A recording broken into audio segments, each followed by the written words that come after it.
तुम्ही कधी असे अनुभवले आहे का की तुम्ही खूप मेहनत केली, खूप शिक्षण घेतले, खूप कष्ट केले, पण तरीही माणसे तुमच्यापासून दूर जातात? तुमचे काम चांगले असते, तुमच्याकडे क्षमता असते, पण नाती बिघडतात, संधी निसटतात आणि मनात एक प्रश्न राहतो की नक्की कुठे चुकतो आपण. नमस्कार, मी आरजे आणि आपण पाहत आहात बोलकी पुस्तके. मित्रांनो, आपल्यापैकी बहुतेकांनी आयुष्यभर तांत्रिक ज्ञान, परीक्षा, पदव्या आणि कौशल्ये हीच एक गोष्ट शिकली. पण माणसांशी कसे वागायचे हे आपल्याला कधीच शिकवले गेले नाही आणि इथेच एक मोठी चूक होते. एका प्रसिद्ध संशोधन संस्थेने हजारो यशस्वी माणसांचा अभ्यास केला आणि जे उत्तर मिळाले ते अनेकांना धक्का देणारे आहे. आर्थिक यशापैकी 85% यश हे तांत्रिक ज्ञानावर नाही तर माणसांशी व्यवहार करण्याच्या कौशल्यावर अवलंबून असते. तांत्रिक ज्ञानाचा वाटा फक्त 15% आहे. आपण ज्यासाठी आयुष्यभर झटतो त्याचे महत्त्व फक्त 15% आहे. आता प्रश्न येतो की ते उरलेले 85% यश कसे मिळवायचे?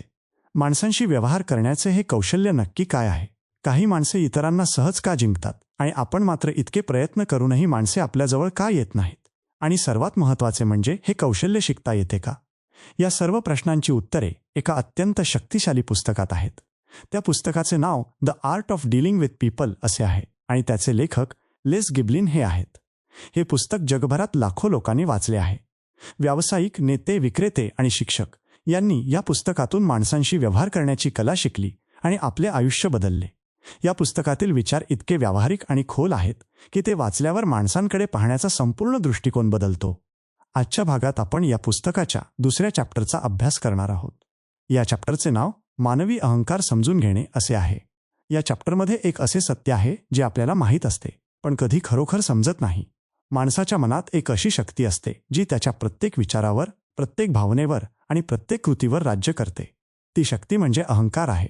जो मनुष्य हा अहंकार समजून घेतो तो कोणत्याही माणसाशी आणि कोणत्याही परिस्थितीत यशस्वीपणे व्यवहार करू शकतो. तर मग आपण तयार आहात का? कारण पुढे जे आपण ऐकणार आहात ते कदाचित आपल्याला माहीत होते पण आजपासून ते एका वेगळ्याच खोलीने जाणवेल. तुम्ही कधी असा विचार केला आहे का की आपण दुसऱ्या व्यक्तीला पाहतो तेव्हा आपल्या मनात सर्वात आधी काय येते? समोरची व्यक्ती कशी दिसते, ती काय विचार करते, तिला काय वाटते की आपल्याला त्या क्षणी स्वतःबद्दलच जास्त विचार येतात? हा प्रश्न जरा थांबून स्वतःला विचारा. उत्तर थोडे अस्वस्थ करणारे असेल पण ते खरे आहे. लेस गिबलिन यांनी या पुस्तकात एक अत्यंत साधे पण मनाला हादरवणारे सत्य मांडले आहे. ते म्हणतात की प्रत्येक माणूस जगाकडे स्वतःच्या दृष्टिकोनातून पाहतो. त्याच्या मनात सर्वात आधी मी येतो. हा त्याचा दोष नाही तर ही त्याच्या मनाची नैसर्गिक रचना आहे. हे जर आपल्याला खरोखर समजले तर माणसांशी व्यवहार करण्याचे संपूर्ण जग बदलून जाते. आता एक चित्र डोळ्यांसमोर आणा.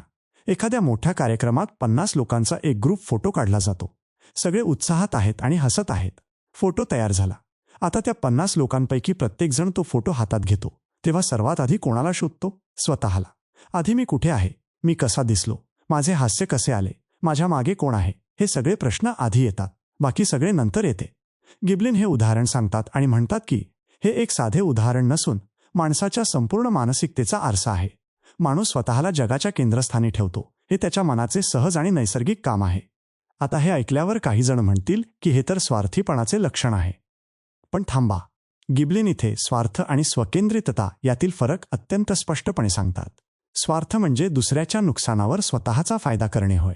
पण स्वकेंद्रितता म्हणजे स्वतःच्या विश्वाचा केंद्रबिंदू स्वतः असणे होय. हे तर सजीव मात्राचा मूळ स्वभाव आहे. एखाद्या झाडालाही सूर्यप्रकाश स्वतःकडे वळवण्याची प्रवृत्ती असते. एखाद्या प्राण्यालाही आपला जीव वाचवणे हे पहिले काम असते. माणसाला स्वतःचा विचार आधी येणे हे निसर्गाने दिलेले आहे. हा दोष नाही, ही एक रचना आहे. पण मग प्रश्न येतो की जर प्रत्येक माणूस स्वतःच्याच केंद्रभोवती फिरत असेल तर माणसे एकमेकांशी कशी जुळतात? नाती कशी टिकतात? मैत्री कशी होते? याचे उत्तर गिबलिन अत्यंत सुंदर पद्धतीने देतात. ते म्हणतात की जेव्हा एखादा माणूस दुसऱ्याच्या स्वकेंद्रितपणाला समजून घेतो आणि त्याच्या मीला महत्त्व देतो तेव्हाच खरे नाते जुळते. म्हणजेच जे लोक यशस्वीपणे इतरांशी व्यवहार करतात ते हे सत्य जाणतात आणि त्यानुसार वागतात. वॉरेन बफेट यांचे एक प्रसिद्ध वाक्य आहे.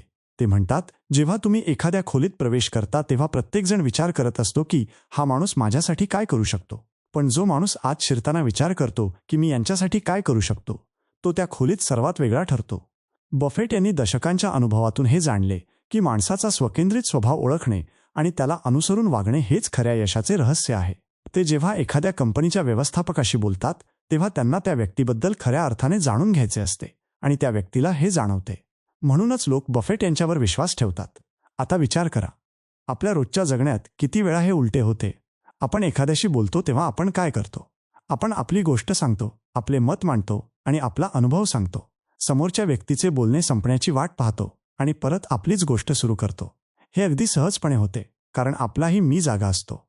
पण इथेच एक मोठी चूक होते. जेव्हा आपण समोरच्या व्यक्तीच्या मीला जागा देत नाही, तेव्हा ती व्यक्ती आपल्यापासून दूर जाते.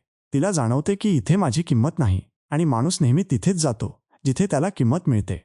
एखाद्या शाळेत एक शिक्षक असतात जे फक्त शिकवत राहतात. मुलांनी ऐकावे, समजावे आणि गुण मिळवावे असे त्यांना वाटते.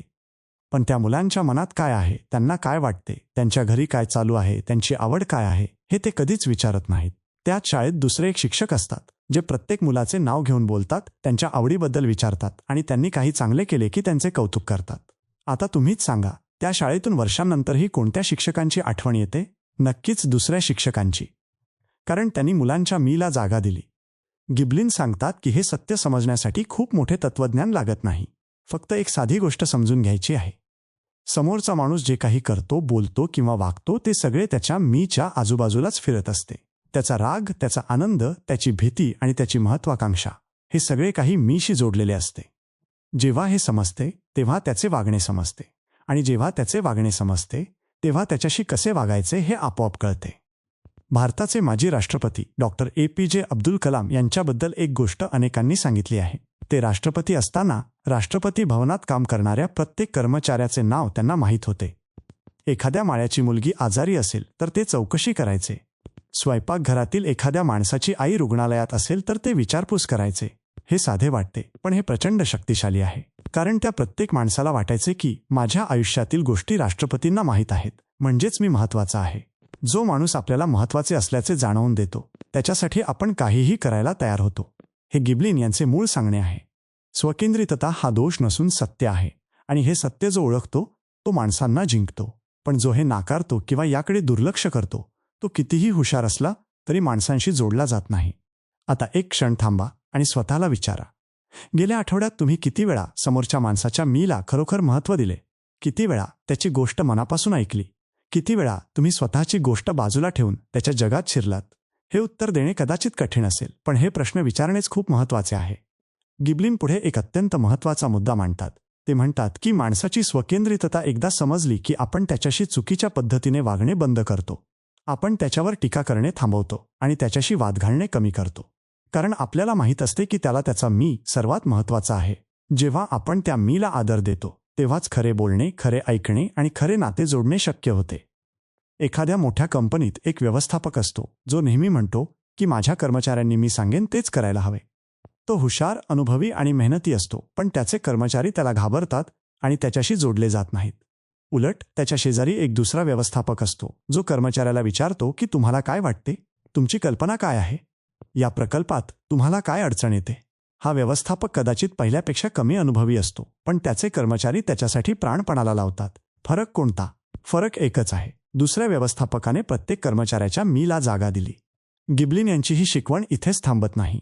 ते म्हणतात की हे सत्य फक्त कामाच्या ठिकाणीच नाही तर घरात, मैत्रीत, प्रेमात आणि प्रत्येक नात्यात लागू होते.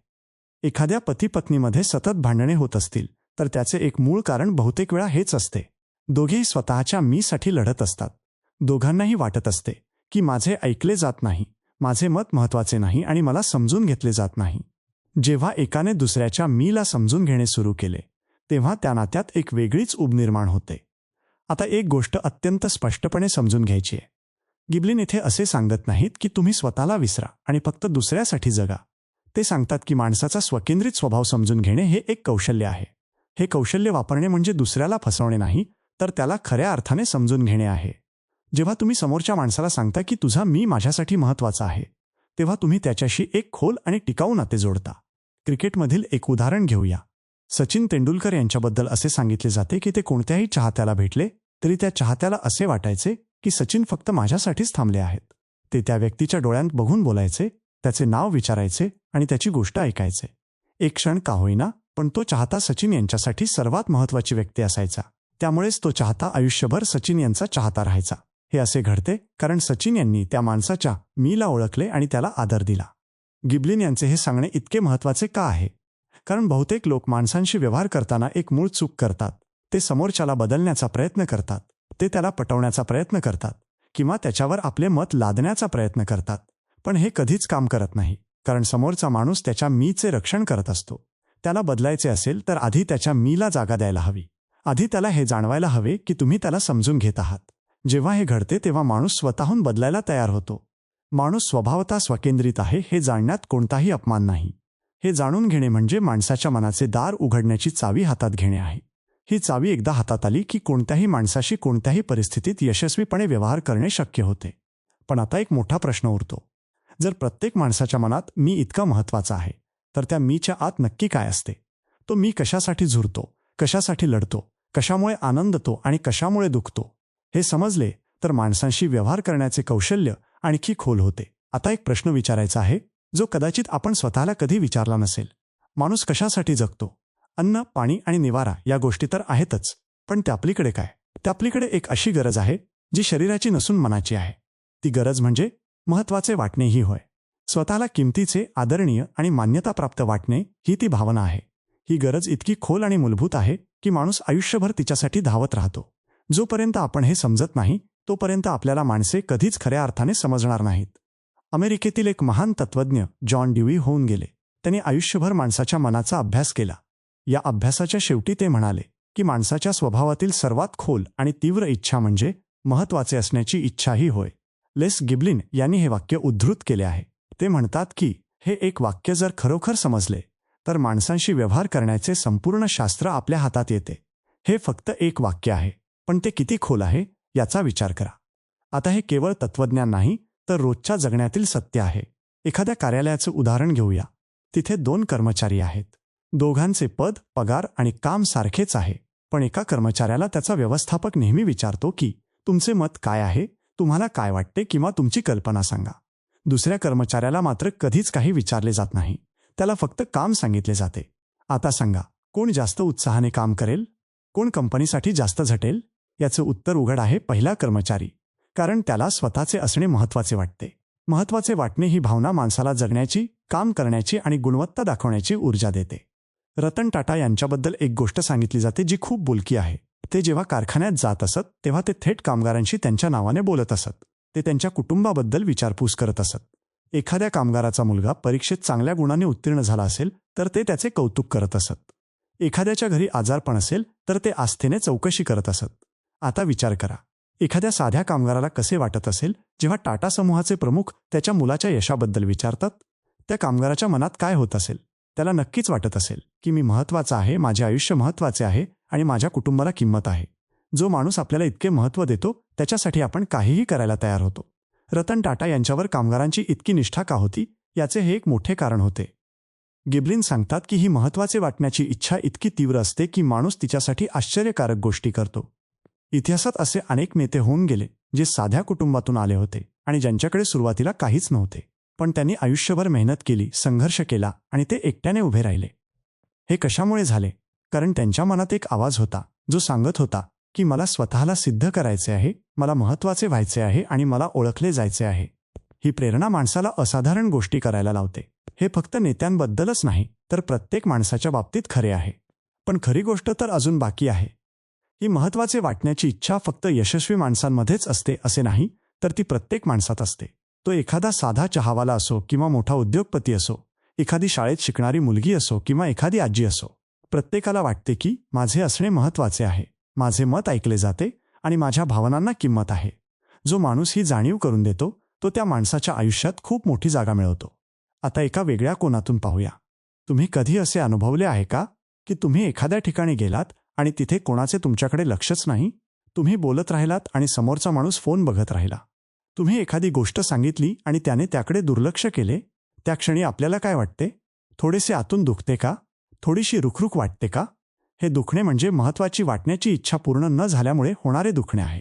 हे प्रत्येकाला जाणवते. मग तो हुशार माणूस असो, साधा माणूस असो, श्रीमंत असो किंवा गरीब असो.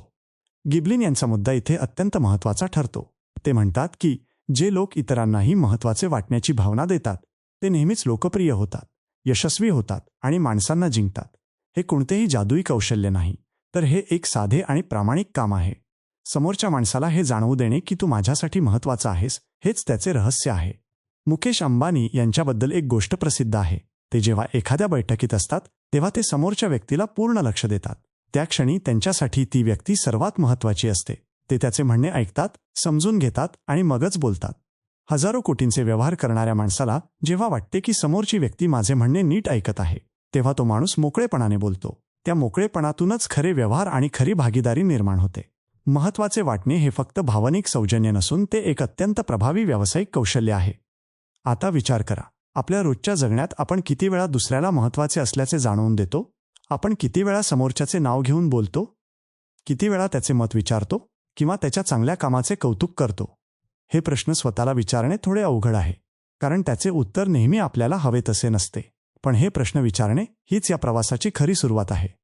गिबलिन एक अत्यंत महत्त्वाची गोष्ट सांगतात. ते म्हणतात की महत्त्वाची वाटण्याची इच्छा ही माणसाची मूलभूत मानसिक गरज आहे. जसे शरीराला अन्न मिळाले नाही तर ते कमजोर होते, तसेच मनाला ही भावना मिळाली नाही तर माणूस आतून कोमेजतो.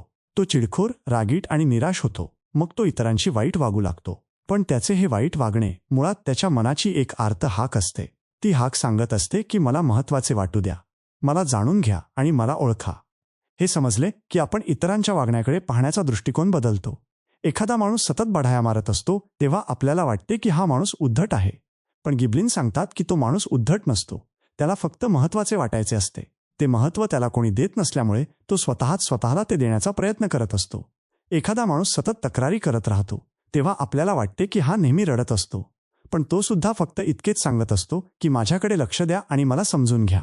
हे एकदा समजले की आपण माणसांशी अधिक सहानुभूतीने वागू लागतो. विराट कोहली यांच्याबद्दल एकदा एका मुलाखतीत सांगितले गेले होते की कोहली जेव्हा कनिष्ठ खेळाडूंशी संवाद साधतात तेव्हा ते त्यांना सांगतात की तुमच्यात क्षमता आहे, तुम्ही या संघासाठी महत्त्वाचे आहात आणि तुमचे योगदान आवश्यक आहे. एखाद्या तरुण खेळाडूला जेव्हा हे ऐकायला मिळते तेव्हा तो खेळाडू वेगळ्याच उत्साहाने मैदानावर उतरतो, कारण त्याला वाटते की माझ्यावर विश्वास आहे, मी महत्त्वाचा आहे आणि माझ्याकडून काही अपेक्षा आहेत. त्या अपेक्षा पूर्ण करण्यासाठी तो माणूस स्वतःच्या मर्यादा ओलांडून प्रयत्न करतो. हे इतके शक्तिशाली का आहे? कारण जेव्हा एखाद्याला खऱ्या अर्थाने महत्त्वाचे वाटते तेव्हा त्याच्यातील सर्वोत्तम गुण बाहेर येतात. तो माणूस जास्त मेहनत करतो, जास्त सृजनशील होतो, प्रामाणिक राहतो आणि समर्पित होतो. थोडक्यात सांगायचे तर महत्त्वाचे वाटण्याची भावना माणसाची क्षमता दुप्पट करते. आता मनात विचार येतो की हे महत्त्व देणे कठीण आहे का? खरे तर नाही. यासाठी खूप वेळ लागत नाही, खूप पैसे लागत नाहीत किंवा खूप मेहनतही लागत नाही. फक्त थोडी जागरूकता आवश्यक असते. समोरच्याचे नाव लक्षात ठेवणे, त्याच्या बोलण्याकडे लक्ष देणे, त्याने काही चांगले केले असेल तर त्याबद्दल प्रामाणिकपणे बोलणे आणि त्याचे मत विचारणे हे इतकेच पुरेसे आहे. इतके केले की माणूस आपल्याशी जोडला जातो, आपल्यावर विश्वास ठेवतो आणि आपल्यासाठी काहीही करायला तयार होतो. गिबलिन यांचे हे सांगणे जगातील सर्व यशस्वी माणसांच्या अनुभवाशी जुळते. एखाद्या डॉक्टरने रुग्णाशी आपुलकीने बोलले आणि त्याला महत्त्वाचे वाटू दिले तर तो रुग्ण त्या डॉक्टरवर आयुष्यभर विश्वास ठेवतो. एखाद्या विक्रेत्याने ग्राहकाला केवळ पैसे देणारी व्यक्ती न मानता एक माणूस म्हणून वागवले तर तो ग्राहक पुन्हा येतो आणि इतरांनाही तिथे पाठवतो. एखाद्या शिक्षकाने विद्यार्थ्याला महत्त्वाचे असल्याचे जाणवून दिले तर तो विद्यार्थी आयुष्यभर त्या शिक्षकाची आदराने आठवण काढतो. महत्त्वाचे वाटणे हे एक कौशल्य आहे आणि हे कौशल्य म्हणजे माणसांशी व्यवहार करण्याची सर्वात मोठी शक्ती आहे. जो हे शिकतो तो माणसांना जिंकतो. जो हे विसरतो तो कितीही हुशार असला तरी शेवटी एकटाच राहतो. थोडक्यात सांगायचे तर माणसाची सर्वात खोल मानसिक गरज म्हणजे महत्त्वाचे वाटणे ही आहे. ही गरज ओळखणे आणि ती प्रामाणिकपणे पूर्ण करणे हेच माणसांशी यशस्वी व्यवहार करण्याचे रहस्य आहे. आता प्रश्न येतो की जेव्हा हे महत्त्व मिळत नाही तेव्हा माणसाच्या मनात काय होते? जेव्हा त्याचा अहंकार दुखावला जातो तेव्हा तो कसा प्रतिसाद देतो आणि त्या प्रतिसादाला आपण कसे हाताळायचे हेच आपल्याला पुढे समजून घ्यायचे आहे. एक साधी गोष्ट आठवा, तुम्ही कधी एखाद्याशी वाद घातला आहे का? आणि त्या वादात तुम्ही इतके मुद्दे मांडले, इतके पुरावे दिले आणि इतके तर्क केले की समोरच्या व्यक्तीकडे खरोखरच उत्तर नव्हते, पण तरीही तो माणूस आपली चूक मान्य करायला तयार नव्हता. उलट तो अजून आक्रमक झाला, अजून तर्क करू लागला आणि अधिक भांडू लागला. त्यावेळी तुम्हाला काय वाटले? कदाचित तुम्हाला वाटले असेल की हा माणूस किती हट्टी आणि अहंकारी आहे. पण खरे सांगायचे तर त्या क्षणी जे घडत होते तो हट्टीपणा नव्हता, तर ते माणसाच्या मनाचे एक अत्यंत नैसर्गिक आणि शक्तिशाली संरक्षण होते. हे जर आपल्याला समजले नाही तर आपण आयुष्यभर चुकीच्या पद्धतीने माणसांशी व्यवहार करत राहतो. लेस गिबलिन यांनी हे अत्यंत स्पष्टपणे सांगितले आहे. जेव्हा एखाद्या माणसाचा अहंकार दुखावला जातो, म्हणजे जेव्हा त्याला कमी लेखले जाते, त्याची टीका केली जाते, त्याला चुकीचे ठरवले जाते किंवा त्याचा अपमान केला जातो, तेव्हा तो माणूस बचावात्मक होतो. त्या क्षणी त्याचे मन एका ढालीसारखे बंद होते. तो समोरच्याचे ऐकणे थांबवतो आणि समोरची व्यक्ती बरोबर आहे की चूक हे तपासणेही बंद करतो. तो फक्त एकच गोष्ट करतो, ती म्हणजे स्वतःला सिद्ध करण्याचा प्रयत्न करणे आणि स्वतःचे रक्षण करणे. हे का घडते? कारण अहंकार दुखावणे म्हणजे माणसाच्या मनातील सर्वात खोल गरजेला धक्का लावणे होय. आपण आधी पाहिले की माणसाला महत्त्वाचे वाटण्याची तीव्र इच्छा असते. जेव्हा कोणी त्याला कमी लेखते तेव्हा ती इच्छा धोक्यात येते. धोक्यात आलेली कोणतीही गोष्ट स्वतःचे रक्षण करते आणि माणसाचा अहंकारही तेच करतो. तो आक्रमक होतो आणि समोरच्याला चुकीचे ठरवण्याचा प्रयत्न करतो. गिबलिन यांनी यासाठी एक अत्यंत व्यावहारिक उदाहरण दिले आहे. एखाद्या कार्यालयात एक कर्मचारी चूक करतो. त्याचा वरिष्ठ सर्वांसमोर त्याला सांगतो की तुम्ही हे चुकीचे केले, हे असे व्हायला नको होते. आता त्या कर्मचाऱ्याचे काय होते? तो त्या टीकेतून काही शिकतो का? तो आपली चूक मान्य करतो का? जवळपास कधीच नाही. उलट त्याच्या मनात एक वेगळीच प्रक्रिया सुरू होते. तो मनातल्या मनात त्या वरिष्ठाबद्दल राग साठवतो आणि स्वतःच्या चुकीचे समर्थन शोधू लागतो. तो विचार करतो की मी इतका वाईट नाही, परिस्थिती तशी होती, माझी चूक नव्हती. बाहेरून तो जरी गप्प असला तरी आतून तो स्वतःच्या मतावर अधिक ठाम होतो. म्हणजेच टीका केल्यामुळे कोणताही बदल घडला नाही, उलट विरोध वाढला. हे फक्त कार्यालयातच घडते असे नाही, तर ते घरातही घडते. आई मुलाला रागाने चुकीचे ठरवते तेव्हा मुलगा ऐकणे बंद करतो. नवरा पत्नीला जाहीरपणे अपमानित करतो तेव्हा ती पत्नी आतून दुखावते आणि संवादाची दारे बंद करते. मित्र मित्राची खिल्ली उडवतो तेव्हा मैत्री हळूहळू संपू लागते. हे सगळे एकाच गोष्टीचे वेगवेगळे रूप आहे. अहंकार दुखावला की माणूस स्वतःला कोंडून घेतो. आता एक गोष्ट सांगायची आहे जी कदाचित आपण आधी कधी या दृष्टिकोनातून पाहिली नसेल. स्टीव्ह जॉब्स हे जगातील सर्वात प्रतिभाशाली उद्योजकांपैकी एक होते. पण त्यांच्या सुरुवातीच्या काळात त्यांची एक मोठी कमजोरी होती. ते सहकाऱ्यांना थेट आणि कठोरपणे चुकीचे ठरवत असत. बैठकीत सर्वांसमोर ते एखाद्याची कल्पना नाकारत असत. त्यांच्या या स्वभावामुळे त्यांना त्यांच्या स्वतःच्याच कंपनीतून बाहेर काढले गेले. त्यांचे सहकारी त्यांच्यावर नाराज होते आणि त्यांची टीम तुटत होती. नंतर जेव्हा जॉब्स परत आले तेव्हा त्यांनी एक महत्त्वाचा बदल केला. दर्जाबाबत ते अजूनही तितकेच कठोर होते, पण लोकांना चुकीचे ठरवण्याची त्यांची पद्धत बदलली होती. ते आधी समोरच्याचे ऐकून घेत, मग सूचना देत आणि प्रश्न विचारत असत. यामुळे त्यांची टीम त्यांच्यासोबत राहिली आणि त्यांनी एकत्र मिळून असाधारण गोष्टी घडवल्या. अहंकाराला धक्का लावण्याऐवजी अहंकाराची काळजी घेतल्यावर काय होते हे जॉब्स यांच्या उदाहरणावरून समजते. गिबलिन यांचे हे सांगणे इतके महत्त्वाचे का आहे? कारण आपल्यापैकी बहुतेक जण एक मोठी चूक करतात. आपल्याला वाटते की जर आपण कोणाला त्याची चूक पुराव्यासकट दाखवून दिली तर तो बदलेल. पण असे घडत नाही. कारण माणूस तर्काने नाही तर भावनेने चालतो. जेव्हा त्याचा अहंकार दुखावला जातो तेव्हा तर्क त्याच्यापर्यंत पोहोचतच नाही. अहंकाराची भिंत सर्व तर्क अडवून धरते. एक प्रसंग आठवा. 2 भाऊ आहेत. मोठा भाऊ लहान भावाला नेहमी सांगतो की तू जे केलेस ते बरोबर नव्हते.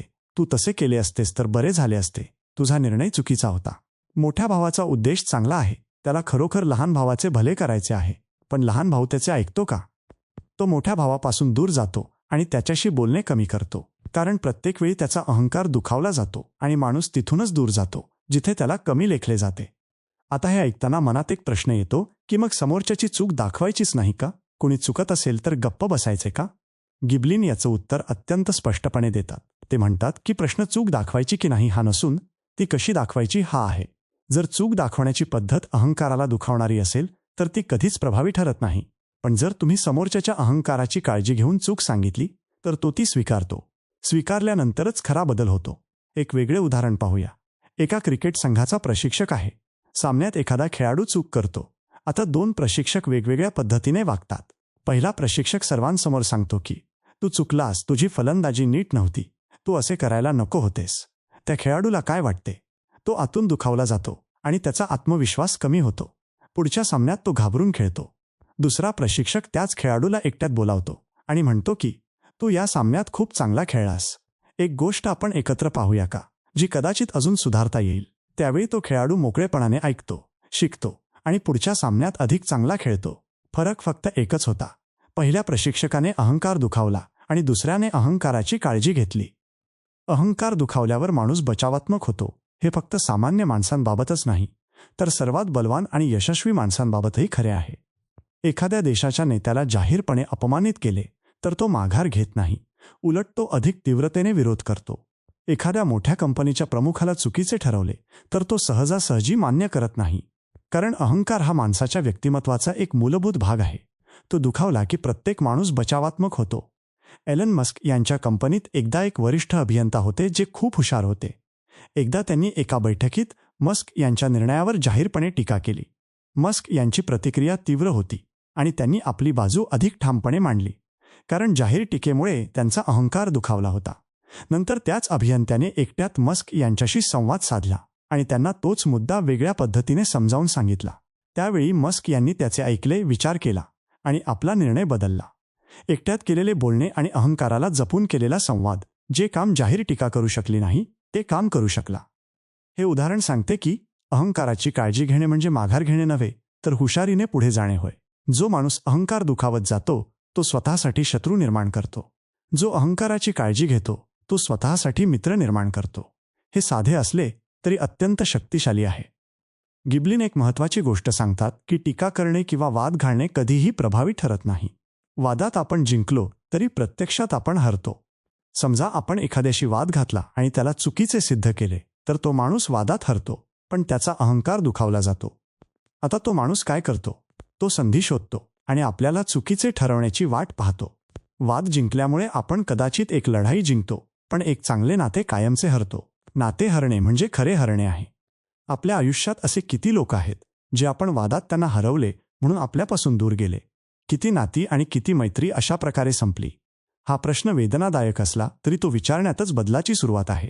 आता याचे उलटे स्वरूप पाहूया. जे लोक माणसांशी व्यवहार करण्यात यशस्वी असतात ते काय करतात?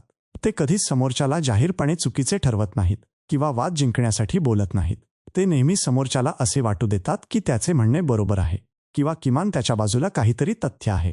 मग हळूहळू आपुलकीने आणि प्रश्नांच्या माध्यमातून ते त्याला योग्य दिशेने नेतात.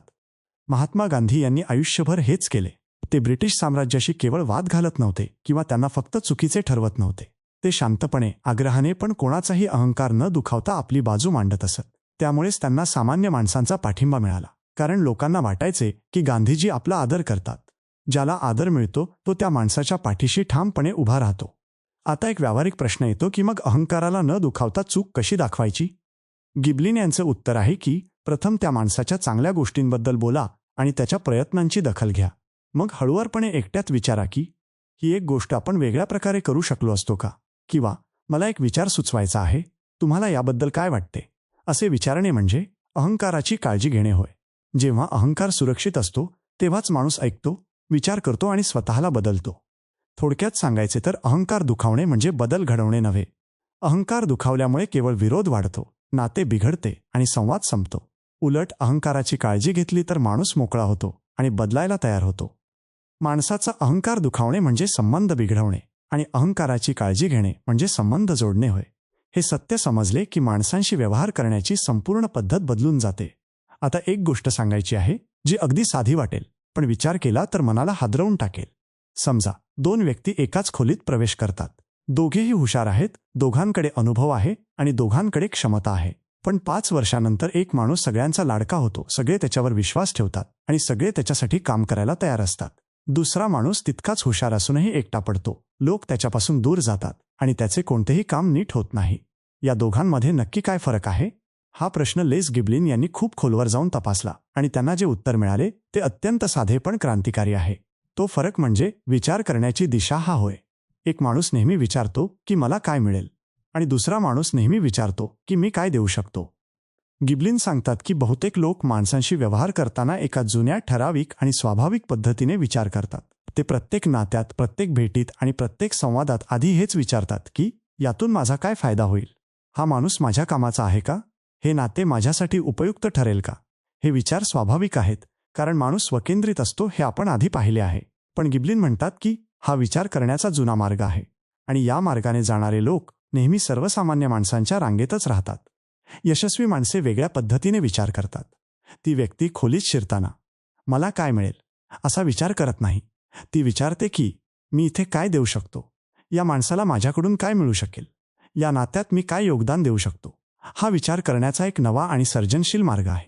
हा मार्ग निवडणारे लोक माणसांच्या आयुष्यात कायमचे स्थान निर्माण करतात. आता हे ऐकताना मनात एक शंका येते की जर आपण नेहमी देतच राहिलो तर आपल्याला काय मिळेल? हे तर तोट्याचे आहे ना? पण गिबलिन याचे अत्यंत महत्त्वाचे उत्तर देतात.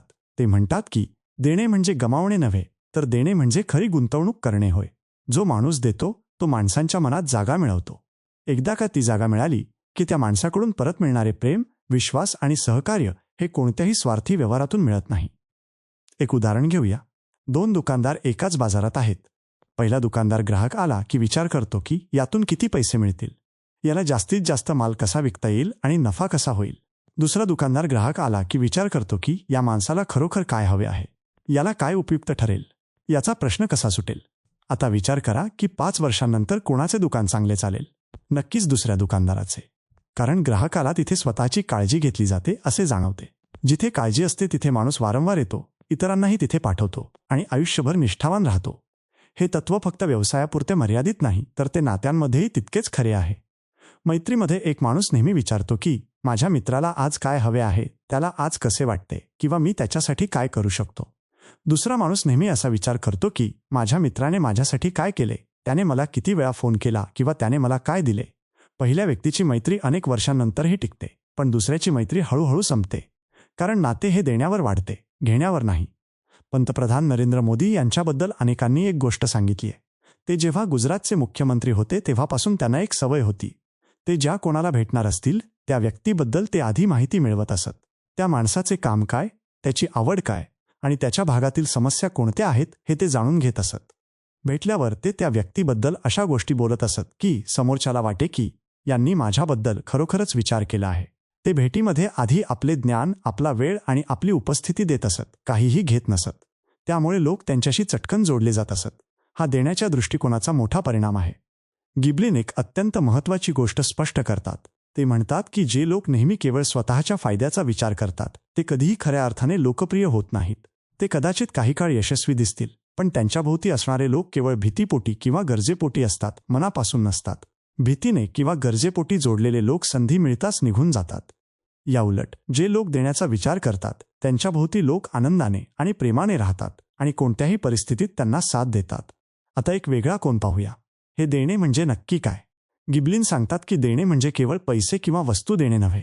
देणे म्हणजे समोरच्याला आपले लक्ष देणे, वेळ देणे, मान्यता देणे, आदर देणे आणि त्याला समजून घेण्याची भावना देणे होय. एखाद्याचे बोलणे मनापासून ऐकणे हे सुद्धा देणेच आहे. एखाद्याच्या चांगल्या कामाचे कौतुक करणे, एखाद्याला त्याच्या अडचणीत साथ देणे आणि एखाद्याला महत्त्वाचे असल्याचे जाणवून देणे हे सर्व देण्याचेच प्रकार आहेत. या गोष्टींसाठी पैसे लागत नाहीत, फक्त विचार करण्याची दिशा बदलावी लागते. इथेच सर्जनशील विचाराची खरी शक्ती दडलेली आहे. बहुतेक लोक जुन्या आणि स्वाभाविक मार्गाने विचार करतात, पण ज्याला माणसांशी खरे आणि दीर्घकाळ टिकणारे संबंध जोडायचे आहेत त्याने आपल्या विचारांची दिशा बदलायला हवी. स्वतःच्या पलीकडे जाऊन समोरच्या व्यक्तीकडे पाहायला हवे. हाच तो सर्जनशील विचार आहे जो मानवी संबंधांमध्ये बदल घडवून आणतो. तुमच्या आयुष्यात असा कोणी माणूस आहे का जो तुम्हाला नेहमी महत्त्वाचे असल्याचे जाणवून देतो, जो तुमच्यासाठी वेळ काढतो, तुमचे म्हणणे ऐकतो आणि तुमच्या यशात आनंद मानतो? त्या माणसाबद्दल तुम्हाला काय वाटते? तुम्ही त्याच्यासाठी काहीही करायला तयार असताना? याचे कारण तो माणूस देण्याच्या दृष्टिकोनातून जगतो आणि अशा व्यक्तीला आपण कायमचे स्मरणात ठेवतो. आता याउलट विचार करा. तुमच्या आयुष्यात असा कोणी आहे का जो नेहमी फक्त घेण्याचाच विचार करतो, जो केवळ स्वतःच्या गरजेनुसार तुमच्याकडे येतो? अशा माणसाचा कंटाळा येतो. त्याचा फोन आला की मनात विचार येतो की आता याला काय हवे असेल. अशा माणसापासून आपण हळूहळू दूर जातो. हा घेण्याच्या दृष्टिकोनाचा स्वाभाविक परिणाम आहे. नोबेल शांतता पुरस्कार विजेत्या मदर तेरेसा आयुष्यभर केवळ देण्याच्या दृष्टिकोनातून जगल्या. त्यांनी कधीही मला यातून काय मिळेल असा विचार केला नाही.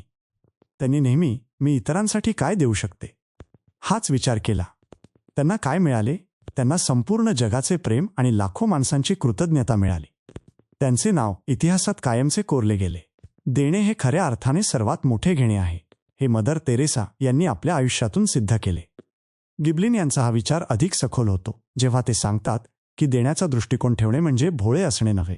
देण्याचा दृष्टिकोन म्हणजे हुशारीने, जाणीवपूर्वक आणि दीर्घकालीन विचार करून घेतलेला निर्णय होय. जो माणूस केवळ आजचा फायदा बघतो तो उद्याचे नुकसान करतो, पण जो आज देतो तो स्वतःचे उज्ज्वल भविष्य घडवतो. आज आपण कोणाला मदत केली तर उद्या तो माणूस आपल्यासाठी 10 पटींनी उभा राहतो. आज कोणाचे कौतुक केले तर उद्या तो माणूस आपल्या कठीण प्रसंगी धावून येतो. आज कोणाला महत्त्वाचे असल्याचे जाणवून दिले तर उद्या तो आपला सर्वात विश्वासू जोडीदार होतो. देणे ही कदाचित तात्काळ परतावा न देणारी गुंतवणूक असेल, पण तिचा परतावा सर्वात मोठा असतो. आता एक व्यावहारिक विचार करूया. रोजच्या जगण्यात हे कसे करायचे? सकाळी उठल्यावर एक साधा विचार करायचा की आज कोणाला काय देता येईल. आज कोणाला महत्त्वाचे वाटवता येईल, आज कोणाचे म्हणणे ऐकता येईल किंवा कोणाच्या कामाचे कौतुक करता येईल. हे विचार लहान वाटतात, पण ते माणसांशी व्यवहार करण्याची संपूर्ण पद्धत बदलून टाकतात. एखाद्या कार्यालयात एक व्यवस्थापक असतो जो सकाळी आल्यावर विचार करतो की आज माझ्या कर्मचाऱ्यांपैकी कोणाला माझ्या मदतीची गरज आहे, कोणाचे काम अडकले आहे किंवा कोणाला प्रोत्साहनाची गरज आहे. तो दिवसभर या गोष्टी देत राहतो. त्याचे कर्मचारी रात्री उशिरापर्यंत काम करतात, कारण त्यांना माहीत असते की त्यांचा व्यवस्थापक त्यांच्या पाठीशी आहे. दुसऱ्या कार्यालयात असा एक व्यवस्थापक असतो जो सकाळी आल्यावर केवळ माझे काम कसे होईल आणि माझे लक्ष कसे पूर्ण होईल असा विचार करतो. त्याचे कर्मचारी वेळेवर काम सोडून निघून जातात, कारण त्यांना जास्तीचे योगदान द्यावेसे वाटत नाही. हा फरक फक्त विचारांच्या दिशेमुळे निर्माण होतो. देण्याचा दृष्टिकोन हे एक महत्त्वाचे कौशल्य आहे आणि कोणतेही कौशल्य सरावाने आत्मसात करता येते. सुरुवातीला हे कदाचित थोडे कठीण वाटेल, कारण आपला कल घेण्याकडे असतो, पण हळूहळू एका वेळी एका कृतीतून हा विचार करण्याचा एक नवा मार्ग तयार होतो. मग एक दिवस असा येतो जेव्हा आपण खोलीत शिरताना आपोआप विचार करतो की मी इथे काय देऊ शकतो. तो दिवस म्हणजे माणसांशी व्यवहार करण्यात खरे यश मिळवण्याचा दिवस असतो. थोडक्यात सांगायचे तर माणसांशी व्यवहार करताना केवळ घेण्याचा दृष्टिकोन ठेवणारा माणूस कधीच खऱ्या अर्थाने यशस्वी होत नाही, पण देण्याचा दृष्टिकोन ठेवणारा माणूस माणसांना कायमचा जिंकतो. हाच खरा सर्जनशील विचार आहे आणि हेच माणसांशी व्यवहार करण्याचे रहस्य आहे. आता हे सगळे समजून घेतल्यावर एक प्रश्न उरतो की हे देणे खरे असेल तर ते कसे असायला हवे. जर ते खोटे किंवा केवळ दिखाव्याचे असेल तर त्याचा काय परिणाम होतो. खऱ्या मान्यतेचा आणि खोट्या स्तुतीचा नेमका फरक काय आहे हे समजणे म्हणजे या संपूर्ण विचारांचा आत्मा समजून घेणे होय. आपण या संपूर्ण प्रवासात खूप काही समजून घेतले आहे. माणूस स्वभावतः स्वकेंद्रित असतो. त्याला महत्त्वाचे वाटण्याची तीव्र इच्छा असते. अहंकार दुखावला की तो बचावात्मक होतो आणि देण्याच्या दृष्टिकोनातून विचार केला की माणसे जिंकता येतात. हे सर्व विचार अत्यंत मोठे आहेत. पण आता एक प्रश्न विचारायचा आहे जो या सर्व गोष्टींना एका धाग्यात बांधतो. हे सगळे आपण कशासाठी करतो? केवळ यशासाठी, केवळ लोकप्रियतेसाठी, की यामागे आणखी काही खोल कारण दडलेले आहे? अमेरिकेतील कार्नेगी इन्स्टिट्यूट ऑफ टेक्नॉलॉजी या जगप्रसिद्ध संस्थेने एकदा एक अत्यंत महत्त्वाचे संशोधन केले. त्यांनी हजारो यशस्वी व्यक्तींचा अभ्यास केला आणि विचारले की त्यांच्या आर्थिक यशामागे नक्की काय आहे. त्याचे उत्तर अनेकांना धक्का देणारे होते. त्या संशोधनाने सिद्ध केले की आर्थिक यशापैकी 85% यश हे माणसाच्या व्यक्तिमत्वावर आणि त्याच्या संवाद साधण्याच्या, नेतृत्व करण्याच्या आणि वाटाघाटी करण्याच्या क्षमतेवर अवलंबून असते. तांत्रिक ज्ञानावर केवळ 15% यश अवलंबून असते. लेस गिबलिंग यांनी हे संशोधन उद्धृत केले आणि सांगितले की हे आकडेच सर्व काही स्पष्ट करतात. आपण आयुष्यभर काय शिकतो? तांत्रिक ज्ञान. आणि यश कशावर मिळते? माणसांशी व्यवहार करण्याच्या कौशल्यावर. म्हणजेच आपण ज्या गोष्टीसाठी सर्वात कमी वेळ देतो तीच गोष्ट आयुष्यात सर्वात जास्त महत्त्वाची ठरते. हे ऐकून थोडा धक्का बसतो, नाही का? आपण शाळेत गेलो, महाविद्यालयात गेलो, अनेक परीक्षा दिल्या आणि नवनवीन कौशल्य शिकलो, पण माणसांशी कसे वागायचे हे आपल्याला कधीच शिकवले गेले नाही. हे ज्ञान घरात, शाळेत किंवा महाविद्यालयात कुठेही मिळाले नाही. तरीही हेच कौशल्य सर्वात जास्त महत्त्वाचे आहे. हे आपल्या शिक्षण पद्धतीतील किती मोठी उणीव आहे. आता दुसऱ्या एका महत्त्वाच्या विचाराकडे वळूया. गिबलिन एक वाक्य सांगतात जे आयुष्यभर लक्षात राहते. ते म्हणतात की माणसाच्या स्वभावातील सर्वात खोल इच्छा म्हणजे कौतुक मिळवण्याची इच्छाही होय. हे वाक्य वाचल्यावर वाटते की हे तर आपल्याला माहीत होते, पण हे केवळ माहीत असणे आणि ते खोलवर समजणे यात आकाश पाताळाचा फरक आहे. जेव्हा हे वाक्य खरोखर समजते तेव्हा लोकांकडे पाहण्याचा आपला दृष्टिकोनच पूर्णपणे बदलून जातो. आपल्या आयुष्यातील प्रत्येक माणूस कौतुकासाठी झुरत असतो. तो कर्मचारी जो नेहमी उशिरापर्यंत काम करतो तो कौतुकाची अपेक्षा ठेवतो. ती आई जी घरासाठी अहोरात्र कष्ट करते तिलाही कौतुकाची ओढ असते. तो विद्यार्थी जो परीक्षेत उत्तम गुण मिळवतो तो कौतुकासाठी आसुसलेला असतो. तो शेतकरी जो उन्हात शेतात घाम गाळतो त्यालाही कौतुकाची गरज असते. प्रत्येक माणसाच्या आत एक लहान मुलगा असतो जो म्हणतो की माझे काम पहा आणि मला सांगा की मी ते चांगले केले आहे. जेव्हा हे कौतुक मिळते तेव्हा तो माणूस अधिक मेहनत करतो, अधिक उत्कृष्ट काम करतो आणि स्वतःला झोकून देतो. आता हे दोन्ही विचार एकत्र आले की एक मोठे सत्य समोर येते. 85% यश हे माणसांशी व्यवहार करण्याच्या कौशल्यावर अवलंबून असते आणि माणसाची सर्वात खोल इच्छा कौतुक मिळवण्याची असते. याचा अर्थ असा होतो की जो माणूस इतरांचे प्रामाणिकपणे कौतुक करण्याची कला शिकतो तो माणूस आयुष्यातील 85% यशाचा मार्ग आपोआप मोकळा करतो. हे किती साधे आणि किती शक्तिशाली सूत्र आहे. आता एक क्षण मागे जाऊन या संपूर्ण प्रवासाचा विचार करूया. या भागात आपण काय शिकलो? आपण शिकलो की माणूस स्वभावतः स्वकेंद्रित आहे आणि हे सत्य स्वीकारणे म्हणजेच माणसांना समजून घेण्याची सुरुवात आहे. आपण शिकलो की प्रत्येक माणसाला महत्त्वाचे वाटण्याची आणि कौतुक मिळवण्याची खोल इच्छा असते. आपण शिकलो की अहंकार दुखावला की माणूस स्वतःला कोंडून घेतो आणि अहंकाराची काळजी घेतली की तो मोकळा होतो. आपण हेही शिकलो की देण्याच्या दृष्टिकोनातून विचार केला तरच माणसे खऱ्या अर्थाने जिंकता येतात. हे सर्व विचार कदाचित वेगवेगळे वाटतील, पण ते एकाच मूळ सत्यातून येतात. ते मूळ सत्य म्हणजे माणसांशी व्यवहार करणे हे एक कौशल्य आहे. ते जन्मजात नसते, तर ते शिकावे लागते. जो हे कौशल्य आत्मसात करतो त्याचे आयुष्य पूर्णपणे बदलून जाते. आता एक महत्त्वाचा विचार. हे कौशल्य शिकणे म्हणजे खोटे वागणे नव्हे. हे कौशल्य शिकणे म्हणजे माणसांबद्दल अधिक खरे, अधिक खोल आणि अधिक प्रामाणिकपणे विचार करायला शिकणे होय. जेव्हा आपल्याला हे समजते की समोरचा माणूस कौतुकासाठी झुरत आहे, तेव्हा आपण त्याला खरोखर समजून घेतो. जेव्हा आपण त्याला खरोखर समजून घेतो तेव्हा आपण त्याच्याशी खऱ्या अर्थाने जोडले जातो. गिबलिन यांचे हे संपूर्ण शिक्षण एका वाक्यात सांगता येते. माणसांशी चांगले वागणे ही एक निवड आहे. ती निवड करणे म्हणजेच आयुष्यातील सर्वात मोठी गुंतवणूक करणे होय. पैशाची गुंतवणूक वेळोवेळी कमी जास्त होऊ शकते. व्यवसायातील गुंतवणूक कदाचित बुडू शकते, पण माणसांमध्ये केलेली गुंतवणूक कधीच बुडत नाही. ती नेहमी व्याजासह परत येते. आता एक शेवटचा विचार. हे शिक्षण घेतल्यावर एक मोठी जबाबदारी आपल्यावर येते, कारण आता आपल्याला हे सत्य माहीत झाले आहे. आता आपण अज्ञानाचे कारण देऊ शकत नाही. आपल्याला माहीत आहे की प्रत्येक माणूस कौतुकाची अपेक्षा करतो. आपल्याला माहीत आहे की अहंकाराला धक्का लावल्याने नाती बिघडतात. आपल्याला माहीत आहे की देण्याचा दृष्टिकोन माणसे जोडतो. हे सर्व माहीत असतानाही जर आपण जुन्याच पद्धतीने वागलो तर ती आपली मोठी चूक ठरेल. पण हे टाळणे शक्य आहे.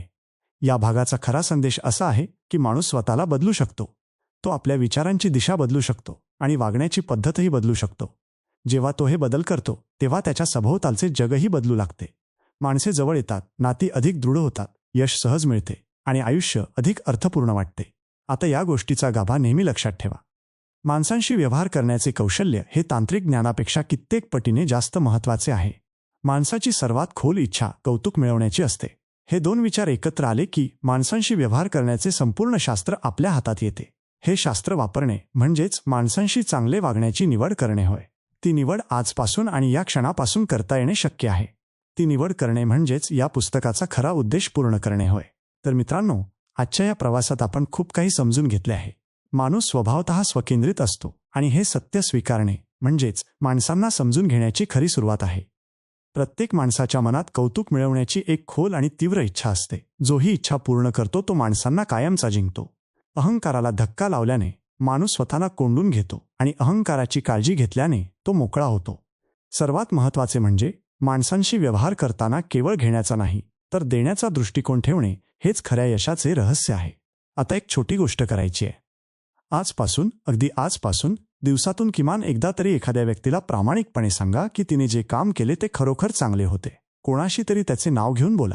एखाद्याचे म्हणणे ऐकण्यासाठी आपला मोबाईल बाजूला ठेवा. या गोष्टी खूप छोट्या वाटतात, पण हीच खऱ्या बदलाची सुरुवात आहे. एकदा सुरुवात झाली की हा प्रवाह आपोआप वाहू लागतो. एक गोष्ट मनामध्ये खोलवर रुजवून घ्या की माणसांमध्ये केलेली गुंतवणूक कधीच बुडत नाही. ती नेहमी व्याजासह परत येते. आता पुढच्या भागात एक असा प्रश्न येणार आहे जो आपण कधीतरी स्वतःला नक्कीच विचारला असेल. तुम्ही जेव्हा एखाद्या खोलीत प्रवेश करता तेव्हा तुमच्याबद्दल लोकांच्या मनात नेमकी कोणती भावना निर्माण होते? लोक तुम्हाला पाहून जवळ येतात की तुमच्यापासून दूर जातात? हे केवळ तुमच्या व्यक्तिमत्वावर अवलंबून नसते, तर यामागे एक शास्त्र दडलेले आहे. तेच शास्त्र आपण पुढच्या भागात उलगडणार आहोत. हा व्हिडिओ आपल्याला उपयुक्त वाटला असेल तर बोलकी पुस्तके चॅनेलला सबस्क्राईब करा आणि बेल नोटिफिकेशन चालू ठेवा, म्हणजे पुढचा भाग आला की आपल्याला लगेच कळेल. हा व्हिडिओ आपल्या एखाद्या मित्राला किंवा नातेवाईकाला नक्की पाठवा ज्याला हे विचार उपयोगी पडतील. मी आरजे उद्या पुन्हा भेटूया एका नव्या पुस्तकाच्या नव्या पानावर. तोपर्यंत माणसांशी चांगले वागा, कारण हीच आयुष्यातील सर्वात मोठी गुंतवणूक आहे.